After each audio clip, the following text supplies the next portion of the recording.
I I think my headline would be, no, of course not. Mexico is not a narco state, right? Mexico is a federal republic with a democracy and elected branches.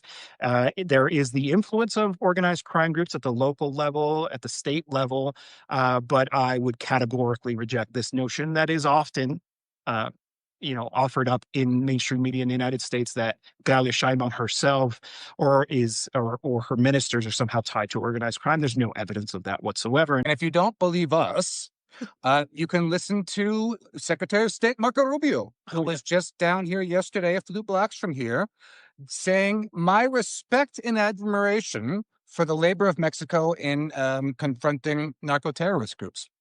So, Mexico's right wing down here was expecting kind of the United States to back up this whole narco-terrorist discourse and have the rug pulled out from under them.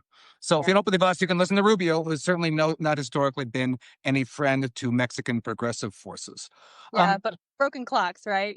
Right. Yeah. Certainly he's, that's that's not to give Rubio any credit at all. Absolutely. But it's interesting that even he is not going down the rabbit hole of narco gobierno, right? Mhm. That the right wing here is trying to push. And it's actually interesting that our podcast was born out of the anger of the U.S. press and very irresponsibly trying to push the narco government narrative and the absolute absence of evidence at the beginning of the presidential campaign last year in 2024.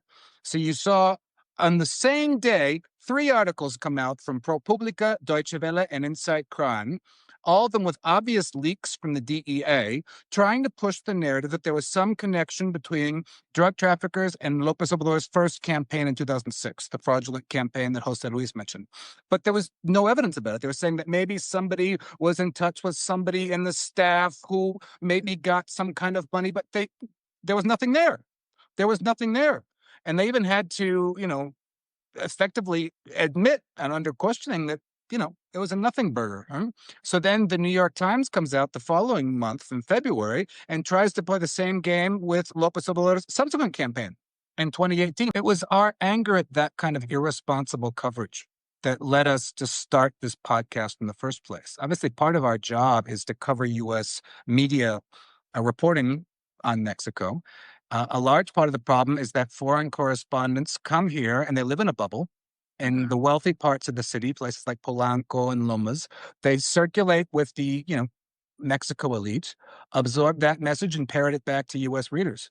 So we were convinced that another English language voice on Mexico was needed. So that's kind of our origin story.